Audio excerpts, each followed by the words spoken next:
Bonjour à tous, bienvenue à ce webinaire.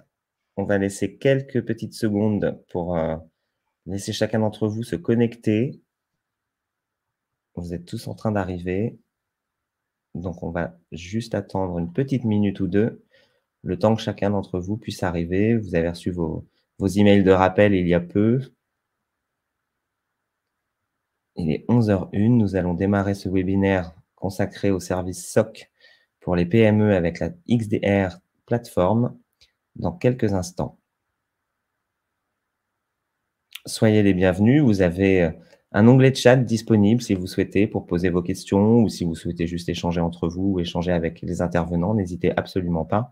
Chacun d'entre eux pourra vous lire et vous répondre tout simplement lorsqu'ils ne seront pas en train de vous parler.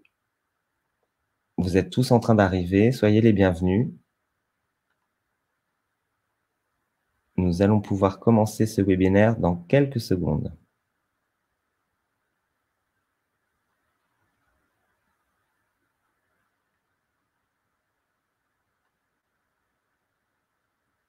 Bienvenue à tous. Je pense qu'on peut démarrer notre webinaire. Je vais donc laisser la parole à Laurent et Nicolas pour vous parler de XDR Plateforme et de services SOC à destination des PME. Très bon webinaire, merci. Voilà. Bonjour, merci Simon, bonjour à tout le monde et bienvenue dans cette session, dans ce webinaire. Comme l'a indiqué donc Simon, donc l'objectif aujourd'hui c'est de vous présenter ce que c'est finalement la technologie XDR, pourquoi est-ce qu'elle est absolument nécessaire au jour d'aujourd'hui et surtout comment est-ce qu'elle rend accessible des services SOC traditionnellement dédiés à des très larges organisations. Aujourd'hui, elle est capable de la rendre disponible et accessible aux PME. Peut-être juste avant de démarrer, brève introduction, pouvoir se présenter. Et avant toute chose, peut-être que je vais laisser la parole à notre invité Nicolas pour pouvoir se présenter dans cette session. Bonjour Nicolas. Bonjour Laurent, bonjour à toutes, bonjour à tous. Donc Nicolas Cotte, moi je suis ancien RSSI de grandes organisations internationales et parmi mes expériences passées en tant que responsable de SOC, j'ai eu la chance de déployer l'ensemble du stack technologique de la plateforme XDR qu'on vous présentera aujourd'hui, fin 2014, avec de l'EDR et d'autres composants, mais aujourd'hui on va se concentrer principalement sur les solutions de protection des postes et des serveurs. Et j'assurerai avec Laurent l'animation de ce webinaire pour les enjeux technologiques. Merci Nicolas. Donc, en ce qui me concerne, Laurent Deyer, je suis responsable du SOC pour la société Approach Belgium.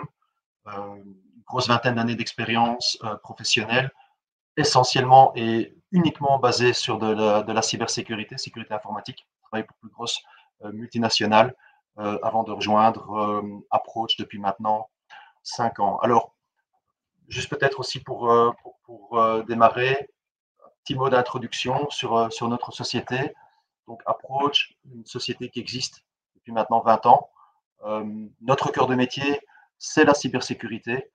Aujourd'hui, nous comptons environ une centaine de collaborateurs. Nous sommes présents partout en Belgique, principalement dans le sud de Bruxelles, à Louvain-la-Neuve, mais aussi en Flandre, avec des bureaux à Anvers. Et avec notre société, notre joint venture, AirApproach, en Suisse également. Donc, notre SOC opère principalement depuis Louvain-la-Neuve et une partie en Suisse. Nicolas, peut-être un mot sur Tetris. Ouais. Donc Tetris, donc nous sommes un éditeur français et européen, créé il y a plus de 10 ans maintenant, et on a une grande expérience démontrée à travers des clients moyens, grands et très grands comptes dans plus de 100 pays, autour de la protection des postes de travail, des serveurs, mais également d'autres technologies.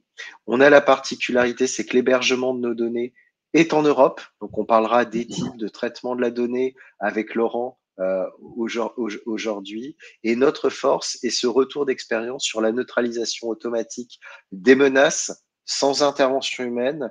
Et je vous partagerai durant ce webinaire quelques exemples très concrets.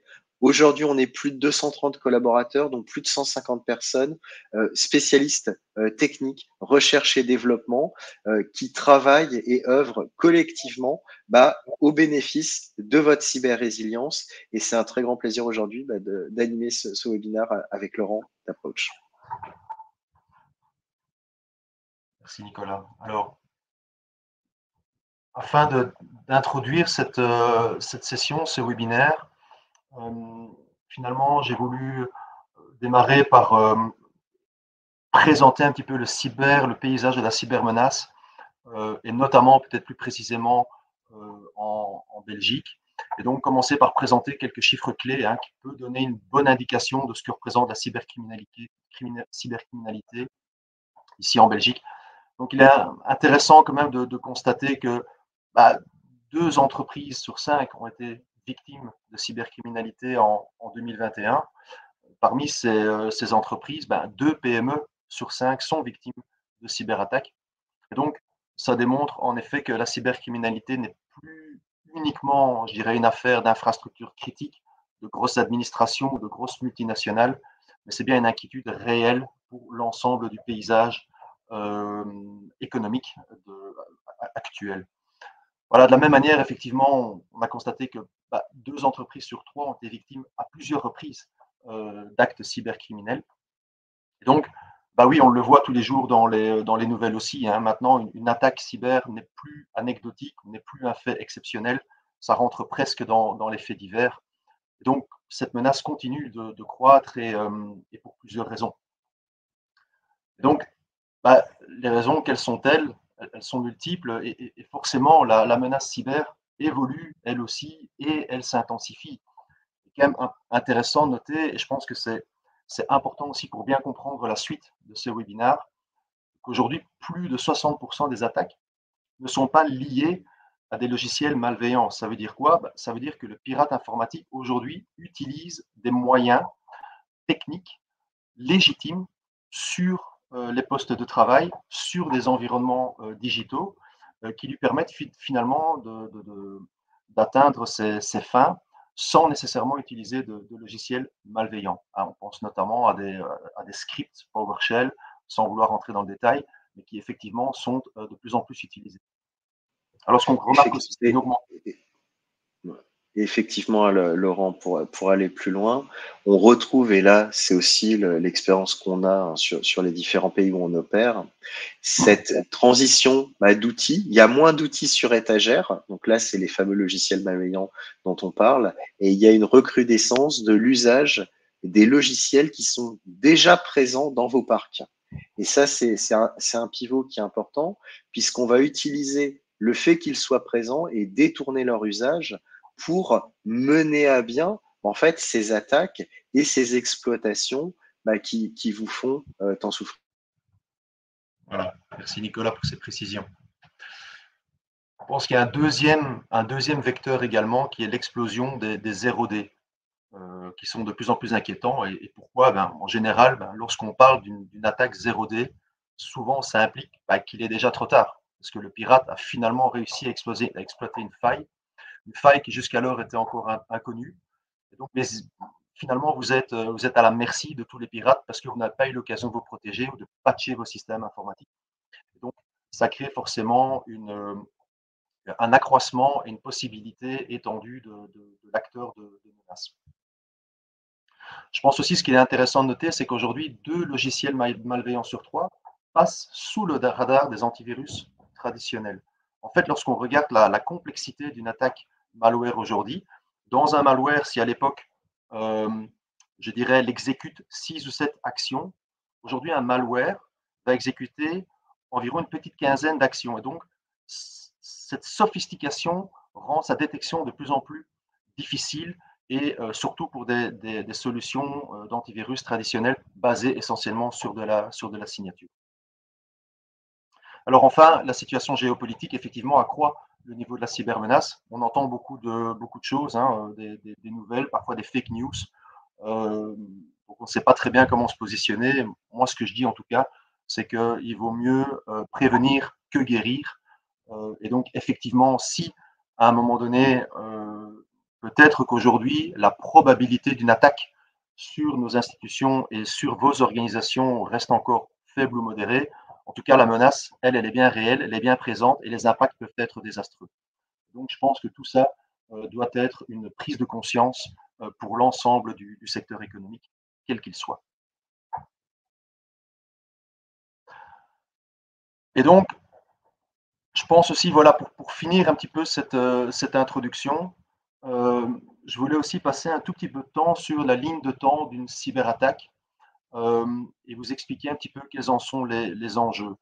Et donc, finalement, un pirate informatique, qu'est-ce qu'il va commencer par faire? Il va commencer par infecter, je dirais, une machine ou un utilisateur. Et donc, typiquement, on va prendre le cas du phishing, d'accord? Il va pouvoir hacker un utilisateur en utilisant un phishing, et donc il va pouvoir infecter éventuellement sa machine. À partir de ce moment-là, il pourrait peut-être déjà exploiter cette faille et en tirer un bénéfice, mais qui sera un bénéfice limité. Il pourrait voler des informations de cet utilisateur ou il pourrait chiffrer la machine de cet utilisateur. Et tout ça en quelques secondes. Alors maintenant, est-ce que c'est vraiment ce qu'il veut faire? Non, il veut pouvoir effectivement avoir un impact beaucoup plus grand, de telle sorte qu'il puisse monétiser de manière beaucoup plus importante ses actions. Et donc, il va prendre son temps. Il va d'abord commencer par effectivement comprendre vos mécanismes de défense pour pouvoir passer sous leur radar. Et puis, il va essayer d'étendre son périmètre d'action sur votre parc informatique, sur vos PC, sur vos environnements cloud, à son aise et pouvoir devenir maître de l'environnement en accédant à des droits administrateurs de tout votre système. Une fois qu'il l'a fait, donc là on parle de quelques heures, voire peut-être quelques jours, eh bien là il peut lancer une attaque, je dirais globale et coordonnée, qui elle aura un impact désastreux sur la productivité de votre environnement, mais aussi sur la réputation, etc. Et donc ça c'est quelque chose qui prend aujourd'hui quelques jours, comme je le disais, voire quelques heures. Le cas échéant, il pourrait aussi, pour pouvoir monétiser, revendre des données, se dire, eh bien, moi, je vais voler, hein, pour des raisons d'espionnage aussi, je vais récupérer les données morceau par morceau, je vais les exfiltrer de votre réseau. Et ça, encore une fois, on parle aujourd'hui de quelques semaines. Le cas échéant, il peut aussi décider de rester sur votre réseau. Bon, aujourd'hui, on sait que certains pirates informatiques peuvent rester sur des réseaux informatiques pendant plusieurs mois sans être détectés. Et donc, la détection précoce et la réponse automatisée sont maintenant devenus des enjeux vitaux pour la survie lors d'une attaque cyber. Donc, aujourd'hui, voilà, je vous ai présenté maintenant un petit peu quels sont les enjeux, quelle est l'évolution de la menace, le fait qu'elle est présente et omniprésente partout dans notre société. Et donc, qui dit évolution de la menace, dit aussi évolution des technologies et le besoin de s'équiper avec des technologies qui peuvent répondre à ce type de problème. Et aujourd'hui, la réponse, quelle est-elle? C'est ce qu'on appelle la détection et la réponse étendue, ou XDR, Extended Detection and Response. Et donc, pour démarrer ici, pour commencer à expliquer, de rentrer dans le vif du sujet, pour pouvoir expliquer finalement ce que c'est une XDR, j'ai repris quelques éléments de définition qui ont été publiés récemment dans le Market Guide de Gartner en 2021 sur la XDR. Donc voilà, XDR finalement c'est une technologie qui est émergente, qui offre des capacités unifiées, améliorées de prévention, de détection et de réponse aux menaces pour les équipes qui sont chargées des opérations de sécurité, donc finalement pour le SOC. Donc elle intègre, elle fait de la corrélation, elle fait de la contextualisation à partir d'un certain nombre de différentes sources. Elle récupère tout ce qu'on appelle la télémétrie. En général, elle est très orientée cloud. Pourquoi? Parce qu'elle a besoin d'avoir aussi un data lake qui lui permette de gérer, je dirais, toutes ces informations, de la digérer et de pouvoir la restituer avec des signaux forts de détection de menaces. Elle a des capacités analytiques avancées avec l'utilisation de l'intelligence artificielle. Et donc, effectivement, elle a une détection beaucoup plus précise. Ce qui a plusieurs avantages. Le premier, c'est la réduction, ce qu'on appelle de la fatigue d'alerte. À un moment donné, à force de monitorer du bruit, eh bien, vous allez plus être en mesure de détecter, je dirais, un signal fort d'attaque. Donc, vous allez être noyé par une série d'informations. Elle réduit aussi les défis d'intégration. Aujourd'hui, on le sait, dans les SOC actuels, avec la technologie actuelle, il est très difficile de pouvoir intégrer toute cette nouvelle technologie au sein de vos environnements IT, informatiques. Et forcément, ça va réduire aussi les coûts opérationnels. Pourquoi? Parce qu'on va s'appuyer justement sur des signaux qui sont beaucoup plus forts. Et ça, Nicolas va pouvoir nous l'expliquer aussi dans quelques instants. Comment est-ce que la plateforme Tetris nous permet de diminuer ces coûts opérationnels. Alors, nous, chez Approach, on a aussi cette réflexion de se dire, bah, il y a très peu d'acteurs aujourd'hui sur le marché qui fournissent une XDR native. Donc, on a regardé un petit peu qu'est-ce qui se passe sur le marché. On a choisi de travailler avec la solution qui est offerte aujourd'hui par Tetris. Et les raisons sont assez simples. Hein. La première, c'est que finalement, Tetris, c'est la seule et unique plateforme XDR native européenne. Pour nous, il est clair que c'est un choix stratégique d'équiper nos équipes avec une solution souveraine, d'autant plus aujourd'hui dans le climat géopolitique que nous connaissons, d'une part, et aussi afin de rencontrer les enjeux de protection des données, de conformité pour nos clients. Donc ça, c'est un élément stratégique essentiel.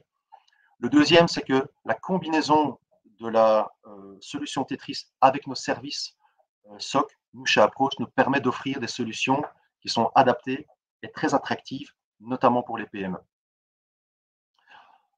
Tetris offre aussi une console qui est totalement unifiée, avec une détection rapide et qui comprend effectivement un nombre d'éléments et de sensors avec une gamme complète, je dirais, de technologies qui nous permettent à nous de pouvoir offrir une solution end-to-end vis-à-vis de nos clients finaux.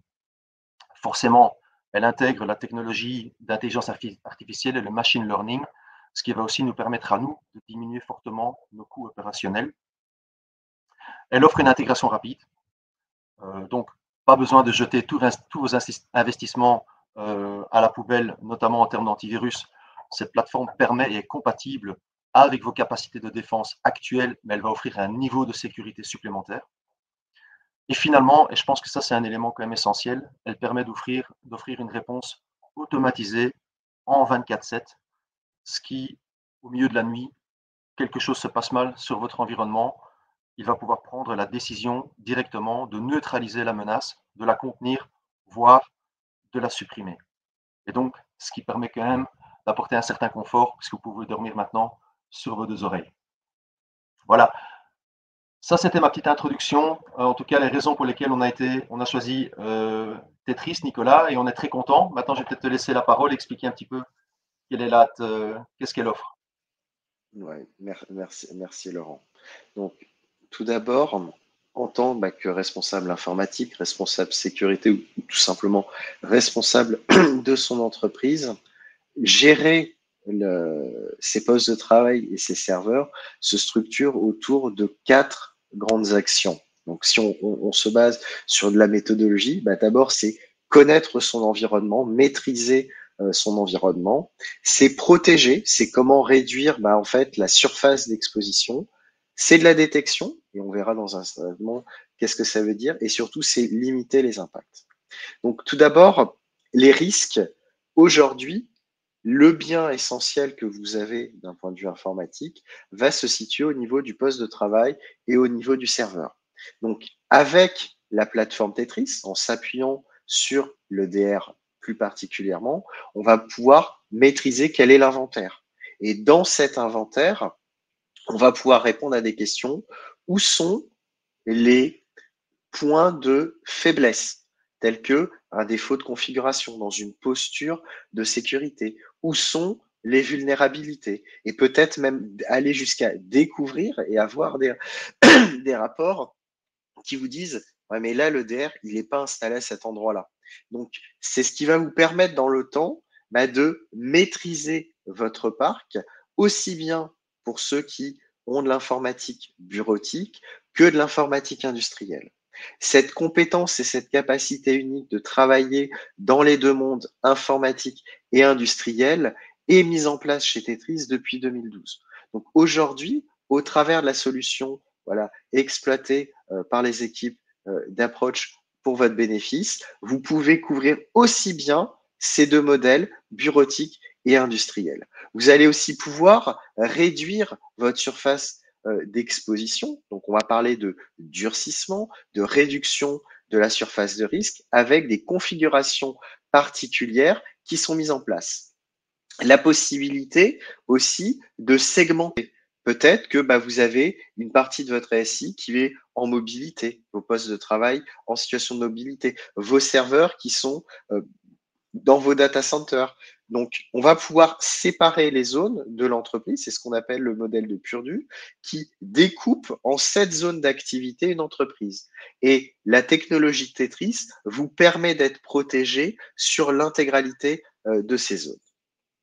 On parle de détection à 360 degrés d'une XDR, c'est parce qu'on va pouvoir faire de la détection multidimensionnelle.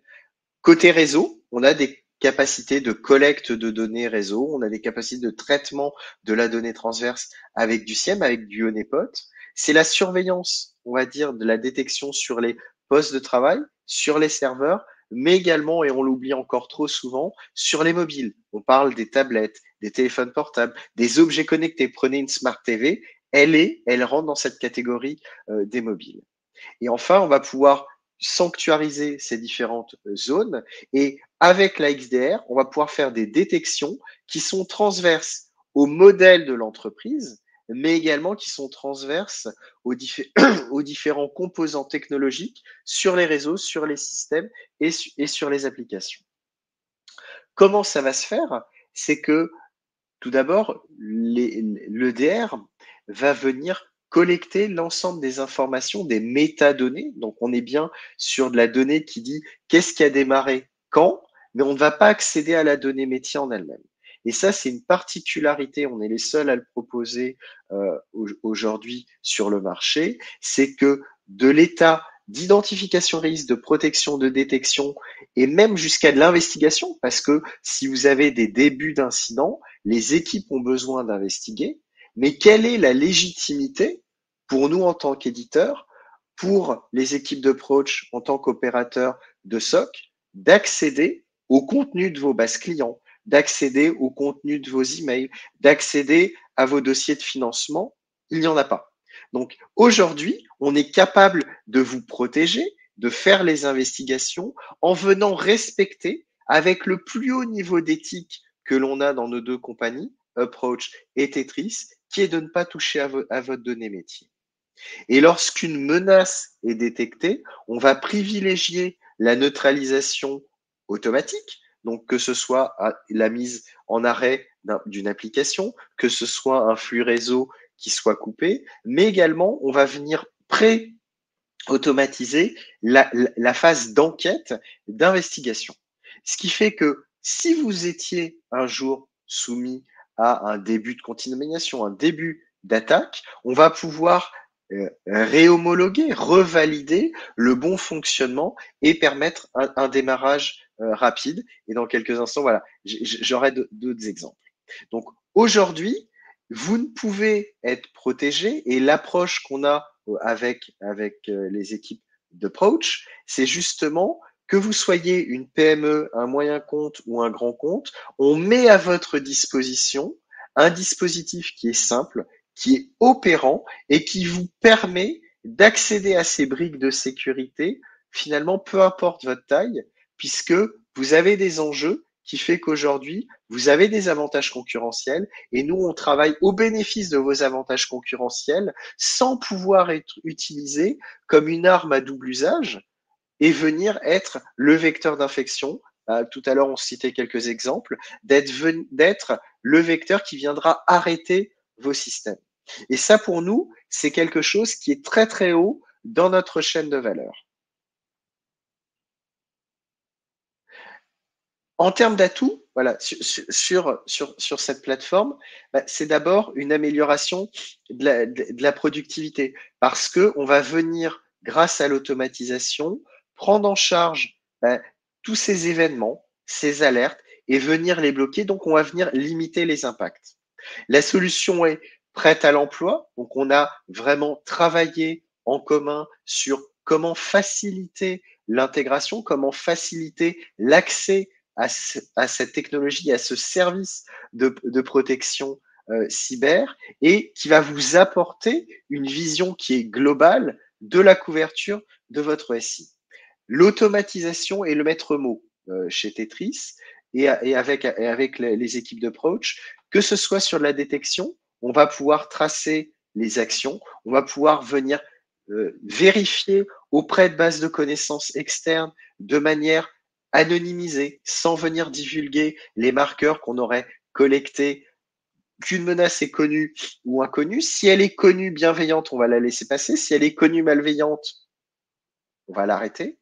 Et si la réponse de nos bases est je ne sais pas, parce que nul système est infaillible, alors on a des mécanismes complémentaires, comme de l'intelligence artificielle qui va faire de la qualification.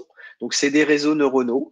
C'est un peu comme si vous preniez des images de chats et de tigres et pour les binaires, c'est un chat, c'est un tigre. Il est gentil, il est malveillant. Donc, l'intelligence artificielle va aider à cette discrimination et à ce triage. En complément de ça, on a des technologies de sandbox, donc d'analyse dynamique des binaires et des applications. Et après, on va avoir nos modules de corrélation, d'analyse comportementale et nos mécanismes très orientés menaces métiers, comme du ransomware, comme de l'espionnage, par exemple, des mouvements latéraux qui sont chargés dans la capacité de la plateforme et qui permettent, au travers de ces mécanismes hyper automatisés, de détecter et de bloquer les menaces au plus proche de leur survenance. Enfin, pour les équipes, il y a une interface de gestion qui permet rapidement d'accéder à l'ensemble des données pertinentes sur la phase d'analyse, de la primo-analyse, mais surtout également sur la phase d'investigation plus avancée. Rien de pire que de manquer d'informations dans ces étapes-là. Là, on a un équilibre juste entre la capacité à consulter de la donnée, mais tout en respectant en même temps, avec un très haut niveau d'éthique, la confidentialité de vos données métiers. Et c'est ça, un de nos différenciants. Les données sont hébergées en Europe. On n'accède pas à la donnée métier et on sait répondre, on sait aussi vous accompagner avec les équipes de Proach sur comment remplir le registre des traitements pour la conformité au RGPD. Merci Nicolas. Et donc, nous, notre SOC, effectivement, ça s'appuie maintenant et exploite cette plateforme XDR.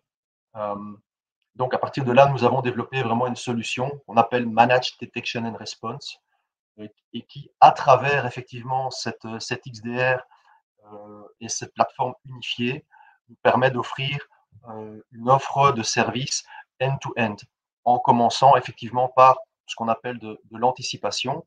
L'anticipation, à savoir effectivement, on va surveiller, monitorer ce qui se passe sur votre réseau.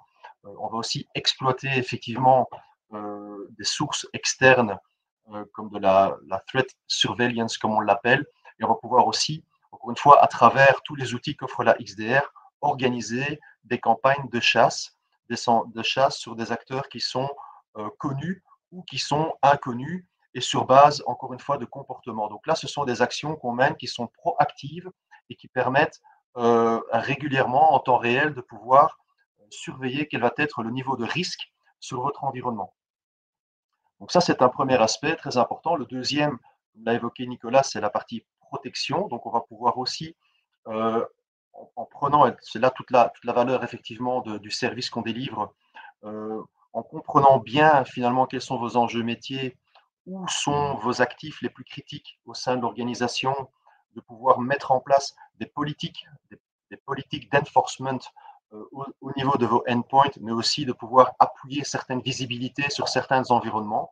Donc ça, ce sont des actions que nous, on peut mener avec vous, avec notre SOC, avec nos spécialistes et nos experts, afin de pouvoir appliquer les bonnes politiques les plus précises possibles, tout en respectant la bonne balance entre productivité et sécurité. Alors effectivement, grâce à la détection, nous avons aussi nos SOC qui permettent de monitorer en temps réel effectivement tout comportement suspect sur l'ensemble de votre parc informatique, donc comme que ce soit dans le cloud, sur votre réseau, au niveau de vos endpoints, grâce, je dirais, à toute la télémétrie qui va être générée par ces différents composants, ces différents sensors vont être centralisés au niveau de la plateforme. Et nous, notre SOC, à travers ce dashboard simplifié et unifié, va pouvoir nous permettre de très facilement identifier où il pourrait y avoir un comportement suspect, sur quel environnement, et à partir de là, de pouvoir mener une action qui peut être soit effectivement automatisée, une action qui peut être de se dire, on veut d'abord investiguer un petit peu plus en détail de quoi il s'agit. Est-ce qu'il s'agit de quelque chose de malveillant, oui ou non?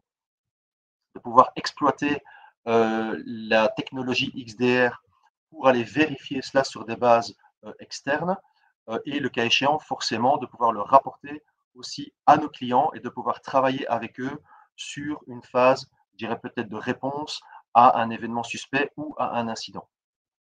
Et donc, ça aujourd'hui, on est capable de l'offrir, on me le dit ici, en 24/7 ou en 8x5. Alors pourquoi en 24/7, en 8x5? Je pense que c'est quelque chose d'important encore à souligner.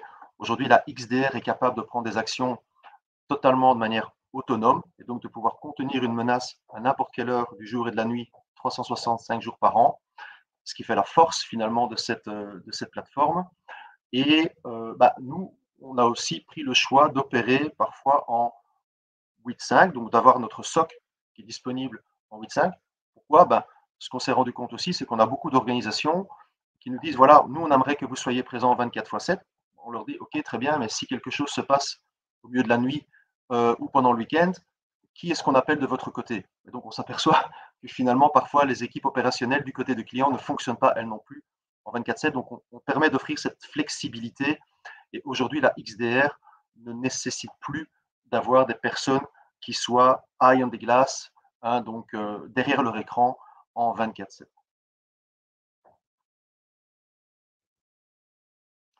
Et donc, bien, qu'en est-il finalement pour les PME? C'était un petit peu le sujet de la session aujourd'hui. Et donc, pour démarrer ce chapitre-ci, je voulais repréciser un peu le contexte spécifique lié aux petites et moyennes entreprises. Donc, commençons d'abord par expliquer quelles sont les menaces principales auxquelles ces petites et moyennes entreprises font face. La première, c'est la cybercriminalité. Donc, vraiment, la motivation principale est de monétiser les actions du pirate. Donc, ils le font comment? Principalement, aujourd'hui, on le sait, par des actions de type ransomware ou vol de données qu'ils vont revendre. Et donc, dans ce cadre-là, qu'est-ce qu'ils font? En général, ils vont lancer des attaques, je dirais, à grande échelle. Ils ne sont pas nécessairement ciblés sur votre organisation en particulier. On a certains exemples récents, WannaCry, Logbit, sont des types de menaces qui sont bien connus et qui ont impacté un certain nombre d'organisations, qu'elles soient petites, qu'elles soient moyennes, qu'elles soient grandes. Ici, l'enjeu est de pouvoir avoir un maximum d'infections pour pouvoir collecter un maximum d'argent en payant ces différentes rançons. Et donc, clairement, les PME aujourd'hui sont les victimes de ce genre d'acteurs de menaces. La deuxième, c'est ce qu'on appelle la cyberguerre. Alors, on en parle beaucoup pour le moment. Donc, les motivations principales d'une cyberguerre, c'est quoi? C'est de déstabiliser finalement un État pour obtenir un avantage géopolitique. Et donc, les PME, est-ce que les PME sont visées directement par ces attaques? Probablement pas. Par contre, on s'en est déjà rendu compte, elles peuvent être souvent des victimes collatérales de ces attaques. Donc, finalement, une attaque qui a été ciblée sur un État en particulier, de proche en proche, avec des connexions réseau, vont finir par avoir des impacts sur des sociétés qui n'étaient pas ciblées dans un premier temps. Donc, en complément de cela, ce qui est important, c'est que en tant que PME, vous pouvez être la cible, mais vous n'êtes pas la cible finale. La cible finale vont être vos clients, potentiellement des grands comptes, potentiellement des très grands comptes, des structures étatiques. Et pour X raisons que ce soit, il a été jugé par les attaquants qu'il était plus simple de passer par chez vous pour atteindre ces grands comptes que de les atteindre directement. Et ça, c'est quelque chose qu'on voit en termes de tendance cyber apparaître depuis 3 ans environ. Et ce n'est plus vous en tant que vous, mais en tant que moyen d'atteinte d'une cible potentiellement beaucoup plus grosse et beaucoup plus impactante. Exact. Et donc, quels sont les types d'impacts principaux qui sont liés à une attaque cyber dans le cadre des PME? La première, forcément, sera la productivité. Dans le cadre d'une attaque de type ransomware ou rançongiciel, finalement, votre organisation est dans l'incapacité de travailler, de produire. Vos employés sont mis à l'arrêt, vos chaînes de production sont mises à l'arrêt. Et donc, tout ça a des impacts qui se répercutent à chaque jour ou à chaque minute de productivité qui sont perdues jusqu'à, parfois pour certaines d'entre vous ou certaines sociétés, à un moment donné, de devoir déposer le bilan. L'autre impact, et Nicolas y a déjà fait référence, c'est l'impact réputationnel. Donc, dans vos relations commerciales avec vos tiers, effectivement, lorsque vous êtes victime, ça pourrait avoir un impact sur la réputation et dès lors sur la valeur de votre organisation, sur la confiance que le marché gardera au sein de votre organisation et de vouloir réaliser ou faire du commerce avec vous. Encore une fois, pour une grosse structure, elle aura peut-être plus facile à s'en remettre. Une petite structure, en général, a beaucoup plus de difficultés à se remettre de ce genre de dégâts. Et donc, pourquoi sont-elles si vulnérables? Je pense que le premier point, et c'est ce qu'on observe nous chez Approach, c'est le manque d'expertise. Voilà, ce n'est pas votre cœur de métier. Les experts cybersécurité se font très rares sur le marché. Vous ne l'avez pas in-house, vous n'avez pas besoin non plus, vous n'avez pas l'envie de l'avoir. Et donc, très difficile pour vous, surtout pendant une attaque, d'avoir la bonne expertise, d'avoir les bons réflexes, de savoir comment réagir. Ça, c'est un réel problème. Et simplement, parfois aussi, le niveau de protection ou le niveau de maturité de la cybersécurité au niveau des PME, encore une fois, par manque de sensibilisation, par manque de connaissances, par manque parfois un peu de moyens, eh bien, elles ont un niveau de sécurité qui reste parfois relativement faible.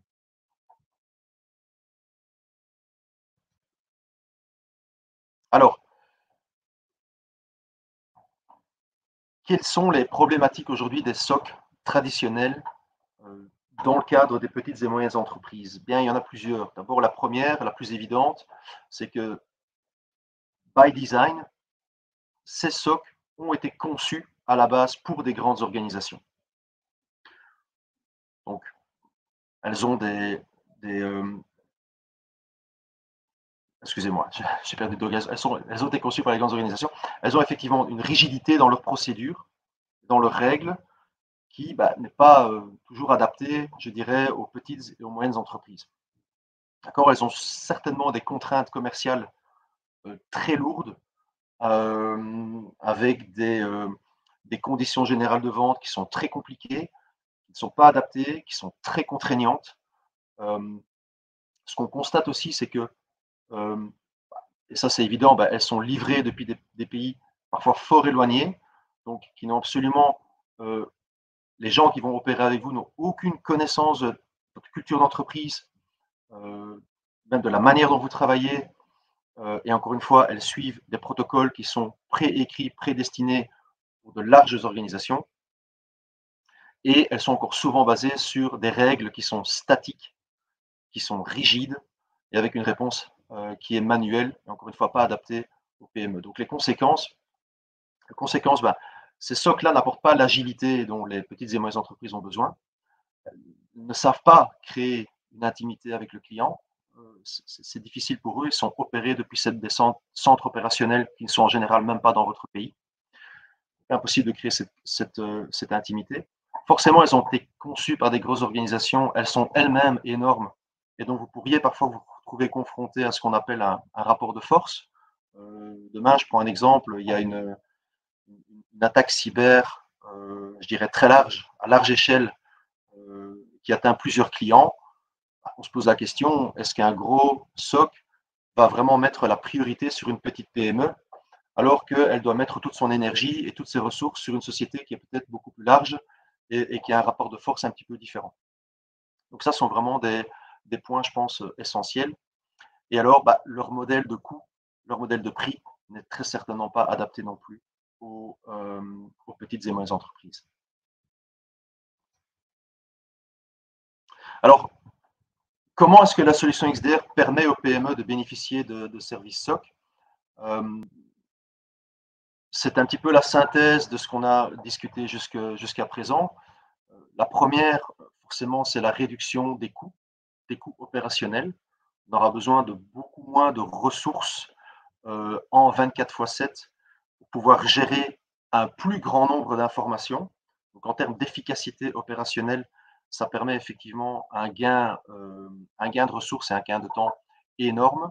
L'automatisation va permettre, elle aussi, de réduire le temps que vont passer les équipes SOC, et donc en l'occurrence chez Approach, nos équipes, sur, je dirais, des activités ou des tâches à très faible valeur ajoutée, et de pouvoir concentrer nos efforts sur des actions à beaucoup plus forte valeur ajoutée. Ça, c'est le premier élément. Le deuxième élément, eh bien forcément, grâce à cette plateforme unifiée, ça permet à nous, à nos analystes, de pouvoir adapter de manière dynamique des règles de détection, de manière globale, afin de pouvoir industrialiser un certain nombre de règles et de comportements dont vont pouvoir bénéficier l'ensemble des petites et moyennes entreprises. Gardez à l'esprit ce qu'on avait dit précédemment, que finalement, les attaques qui sont ciblées aux petites et moyennes entreprises sont en général des attaques qui sont à large échelle. Donc pour nous, on va pouvoir reconnaître effectivement quels vont être ces patterns d'attaque, de pouvoir les traduire en règles dans la plateforme XDR, et de pouvoir en faire bénéficier l'ensemble des PME. Et donc ça nous permet de mutualiser nos efforts pour rendre ce bénéfice à l'ensemble de nos PME. Donc effectivement, on va optimiser les efforts des analystes dans nos campagnes de chasse également. Comme je le disais, on va augmenter l'efficacité opérationnelle aussi grâce à de la neutralisation automatisée. Donc ici, on va réduire forcément le temps de réponse à une attaque, de pouvoir limiter l'impact et de pouvoir agir de manière automatisée. Ce qui va forcément réduire aussi les coûts opérationnels. Et donc, dernier point, grâce à la solution XDR aux différents éléments, dont notamment, je dirais, l'élément premier par lequel on va conseiller de démarrer, qui est l'EDR, l'Endpoint Detection and Response, on va pouvoir le déployer très rapidement au sein de votre entreprise et donc avoir une capacité de détection de mouvements suspects et une intégration facile, immédiate, et de pouvoir, le cas échéant, pouvoir déjà identifier si vous avez un acteur menaçant dormant sur votre réseau et de pouvoir l'éradiquer de manière instantanée. Voilà, alors juste pour terminer sur cette partie-ci du webinaire, je voulais quand même relever une observation clé de Gartner dans le Market Guide. Donc, qu'est-ce que dit Gartner? Gartner dit la XDR devrait être adoptée par les petites organisations qui n'ont probablement encore de solutions de gestion des informations et des événements tels que le SIEM ou d'automatisation et d'orchestration tels que le SOAR. Aujourd'hui, la XDR de Tetris intègre tous ces éléments-là au sein d'une même et unique plateforme unifiée. Je pense que maintenant, on va passer peut-être à l'un ou l'autre use case. Nicolas? Bien sûr, Laurent. Donc là, il s'agit d'un client que je suis, qui, alors, je vais faire un clin d'œil à l'actualité, aussi compliquée soit-elle. Premier jour du confinement, Covid, ça doit rappeler quelques souvenirs, a installé un serveur. Donc, c'est les équipes locales dans un des pays qui a installé un serveur qui n'était pas déclaré aux équipes informatiques centrales pour permettre aux collaborateurs de travailler de la maison. Donc, l'idée, sur le principe continuité d'activité, tout était là. Sauf que pas déclaré aux équipes centrales, donc non protégé par l'EDR. Il se trouve que cette entreprise était sous, comme un certain nombre d'entreprises étaient dans le radar d'attaquants. Et il se trouve que entre le moment où le serveur pour permettre aux collaborateurs de travailler et le moment où le début de l'attaque a commencé, il s'est passé moins de 8 minutes. Je ne parle pas en heures, je parle 8 minutes. Et il s'agissait d'un ransomware ciblé, donc qui a été créé pour l'occasion, pour ce client-là particulier. On l'a récupéré en laboratoire et il avait une vélocité, une capacité à se propager sur les postes et les serveurs à plus de 500 postes par minute.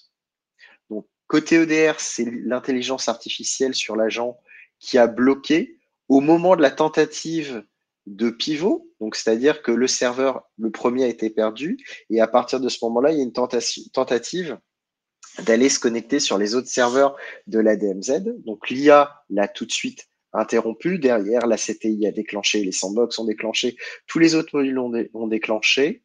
Ce qui est important de retenir, c'est qu'entre l'attaque a démarré à plus 8 minutes et 30 secondes derrière, tentative de déploiement du ransomware sur le parc. Le seul équipement qui a été perdu a été ce serveur non déclaré à la DSI. Tous les autres serveurs ont été protégés et notre client n'a perdu aucune autre machine qui était sous la protection du dispositif Tetris. Il me semble, Laurent, qu'on a un deuxième slide d'exemple. Donc là, qui est une autre entreprise qui était non protégée au moment de l'attaque. Et on a été appelé pour faire sortir cet attaquant des murs de l'entreprise et réouvrir les différents sites de production.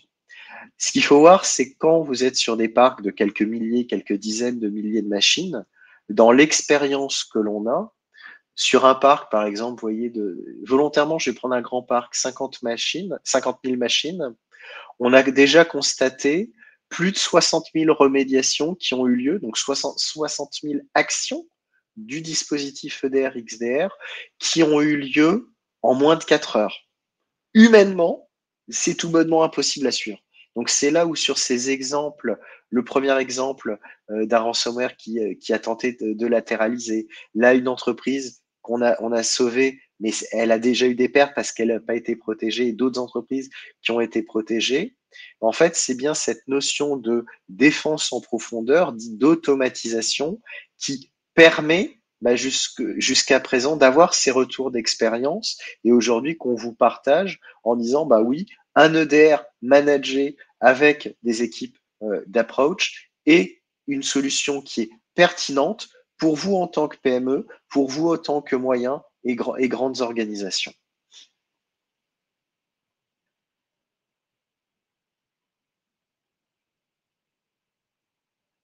Laurent, ton micro est coupé.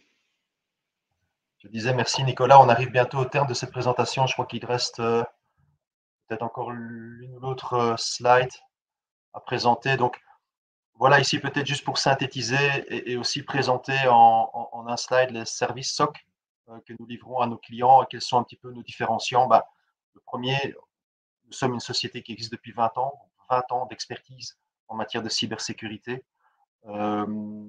assez bien déployée ici sur le pays et avec nos voisins en Suisse.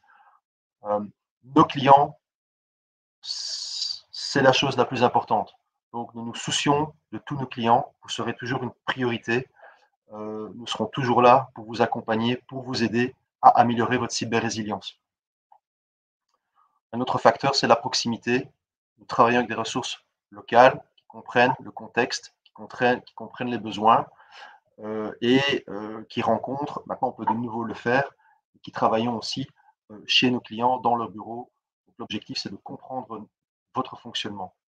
Nous avons une offre complète de services, forcément, qui s'articule autour de la détection et de la réponse, notamment l'organisation de campagnes de phishing, la gestion des vulnérabilités, des tests d'intrusion. Nous avons aussi une offre de Web Application Firewall et une équipe CSIRT de réponse aux incidents qui peut se rendre disponible à n'importe quel moment. Et puisque Approach livre des services beaucoup plus complets, nous pouvons aussi vous accompagner dans du conseil, du coaching, de l'intégration de solutions et encore d'autres solutions.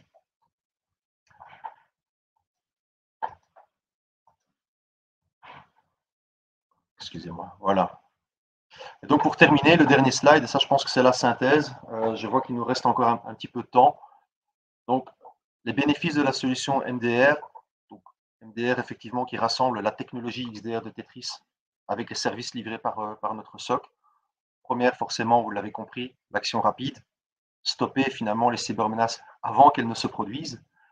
L'intégration facile, nous pouvons nous intégrer très facilement dans votre infrastructure existante. La tranquillité, donc vous en tant que PME, vous restez concentré sur votre activité principale, vous bénéficiez d'une assistance de premier ordre en matière de sécurité à n'importe quel moment, à un coût abordable. Nous avons une solution qui est évolutive, donc il ne faut pas directement viser non plus la Rolls-Royce. Grâce à nos services SOC et à l'offre de Tetris, nous pouvons démarrer avec une offre qui peut très vite se déployer à un coût abordable et puis de continuer à la faire évoluer en maturité avec le temps, selon vos besoins, selon l'évolution de la menace. Et comme je le disais, dernier point important, et Nicolas a encore très bien expliqué les raisons de notre choix Tetris, la souveraineté, conservons nos données localement et nous respectons toutes les règles, tous les règlements européens. Voilà, merci à tous. En tout cas, d'être restés attentifs. J'espère que la session a été intéressante pour vous. Il nous reste encore un petit peu de temps, je vois. Et je pense, Simon, Nicolas, si je ne m'abuse, qu'on peut On peut prendre quelques questions. Et d'ailleurs, il y en a une là de Fabien qui nous demande comment techniquement Approach intègre-t-il la solution Tetris dans son offre? Comment techniquement Tetris dans notre infra chez nous, je suppose. Oui, peut-être à préciser du coup, Fabien, sur la question. Alors, Bastien nous demande si on a une restriction géographique niveau clientèle. Par exemple, un groupe d'entreprises situé en Guadeloupe ou Martinique peut-il être un futur client? Il pourrait, donc, comme je l'avais expliqué, la plateforme XDR est une plateforme cloud hébergée en Europe, accessible globalement. Les moyens de déploiement des différentes fonctionnalités et outils tels que l'EDR peut se faire de manière très simple. Et donc, nous, tout se passe finalement au travers de cette console. D'accord? Donc, à travers cette plateforme unique et unifiée, on peut finalement opérer sur l'ensemble du parc informatique de nos clients où qu'ils se trouvent. Évidemment, ça a très peu d'importance. Je dirais peut-être la seule limitation à laquelle on va faire face, c'est si le client a besoin d'avoir une intervention sur site, parce que par exemple, son Internet est coupé. Là, effectivement, aujourd'hui, on n'est pas encore en capacité de pouvoir intervenir à court terme. Il nous faut le temps de traverser l'Atlantique. Nicolas, je ne sais pas s'il y a quelque chose que tu voulais rajouter par rapport à ça, mais finalement, nous, l'intégration, elle est très, très simple puisque tout se passe à travers. Tout se passe au travers de la plateforme et après, on a des API qui permettent justement l'intégration avec le système d'information Approach et voilà, Fabien, justement, oui, on a des API et c'est au travers des API qu'on échange et qu'on travaille avec notre écosystème et qui se fait au travers d'Approach. Sur la partie géographique, technologiquement parlant, on est déployé dans plus de 100 pays et dans des zones où le réseau peut être très limité. Je pense à des réseaux connectés en satellite, en radio avec des tempêtes de sable, donc, ou même en transport maritime. Donc, on n'a vraiment aucune restriction en termes d'usage géographique pour la clientèle.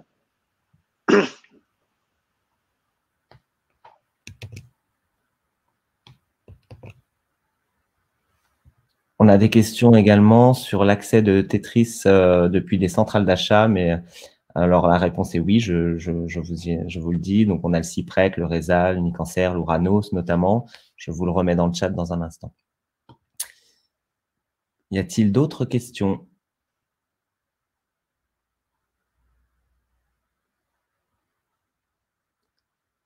Je vous laisse encore quelques petits instants si vous avez des questions. Fabien, on reviendra vers vous du coup, vis-à-vis de vos demandes. Oui, on reviendra vers vous. Bien sûr. Donc effectivement, ici, l'objet, c'était de pouvoir vous présenter, c'est de vous convaincre effectivement que notre solution combiné avec la technologie Tetris et l'expertise de notre SOC, finalement adapté aux besoins peut répondre aux besoins des PME en Belgique et également en France, forcément. Et donc, n'hésitez pas à nous contacter si vous souhaitez recevoir plus d'informations. On peut le faire au travers d'une réunion alors, pendant laquelle on peut discuter un peu plus, de manière plus précise, quels sont vos besoins et vos environnements. Alors, la présentation, vous allez recevoir le replay. Pour pouvoir accéder à la présentation, vous avez le replay, comme vous êtes inscrit, qui va vous arriver directement dans votre boîte mail. N'hésitez pas à nous recontacter quoi qu'il arrive si vous souhaitez plus ample information, voir la présentation, évidemment. Alors, pour JS, qui nous demande si on a d'autres clients de petite taille en exemple, des communes d'environ 30 000 habitants. Alors, la réponse est oui, mais par contre, on ne les divulgue pas, en tout cas, on ne les donne pas publiquement. Ça ne fait pas partie des règles de la maison, donc on pourra en rediscuter, bien sûr, avec vous en privé. Ah, je crois qu'il n'y a plus de questions. Je vais donc vous souhaiter à tous une excellente journée, vous remercier pour votre attention, d'être venus aussi nombreux nous voir. Et j'espère que vous avez été satisfaits et convaincus de cette présentation. N'hésitez pas à revenir vers nous et nous reviendrons également vers vous concernant vos différentes questions. Très bonne journée à tous. Merci. Merci à tout le monde. Passez une bonne journée. Au revoir. Merci à vous. Au revoir. Au revoir.